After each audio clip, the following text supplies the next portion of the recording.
porch was not furniture. It was a pillar, a watchtower, a council.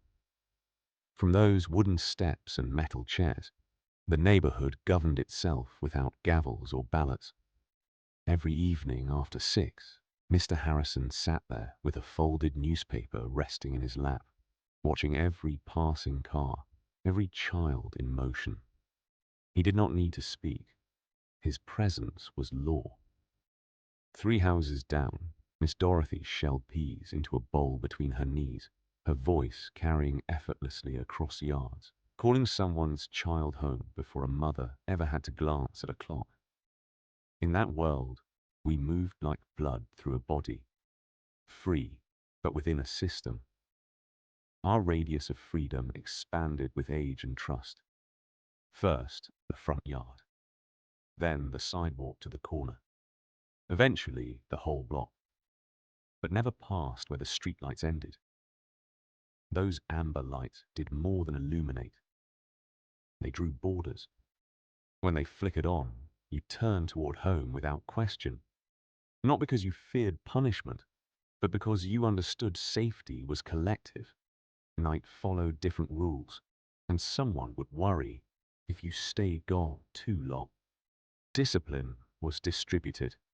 If Miss Thomas caught you cutting through her yard, she corrected you on the spot, not cruelly, but with the same authority your own mother carried. And by the time you got home, your mother already knew.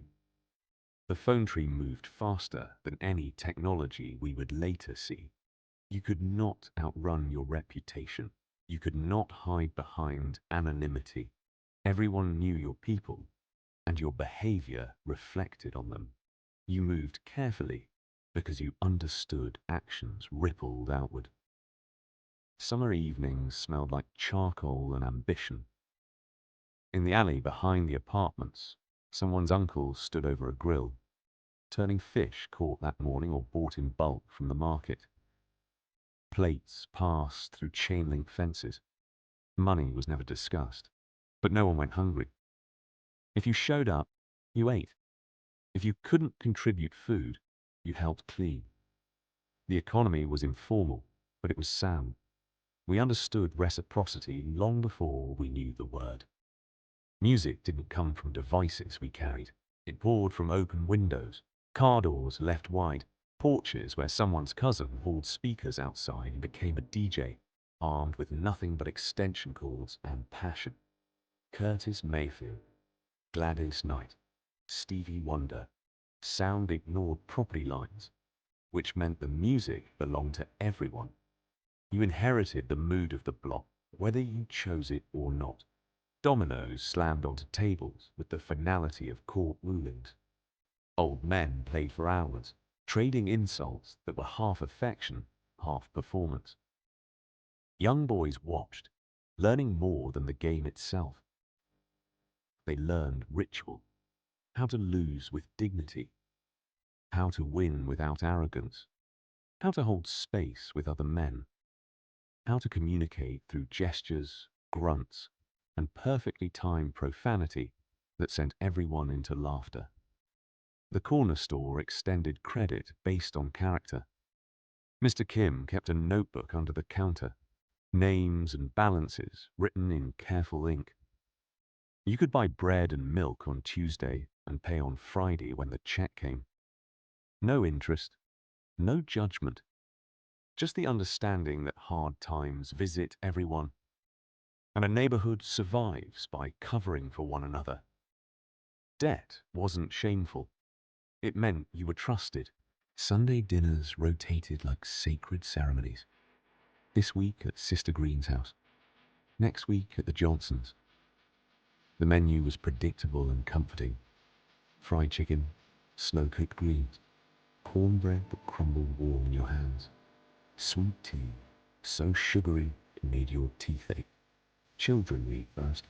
Plates were fixed by adults and piled without asking. You ate what you were given. Waste was disrespect. Hunger was unacceptable. Food was how love moved from hand to hand. When someone couldn't make rent, the solution came fast. A party. Not a fundraiser. A party.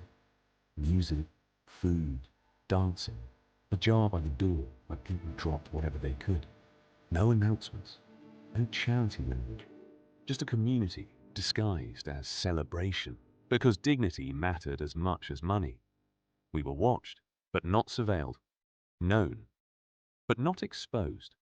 Protected, but not trapped. The elders on the porch weren't shielding us from the world. They were teaching us how to move through it, when to speak, when to listen, how to read a room, a street, a moment, how to carry yourself when respect is the only currency you have. Somewhere along the way, everything changed. Porches emptied, families moved, or were pushed. New owners bought houses and never sat outside. Children stayed indoors, tethered to screens that promised connection but delivered isolation. The neighborhood stopped raising us because it stopped being a single, breathing organism. We became houses instead of a block, individuals instead of a network. What we lost wasn't just simpler times.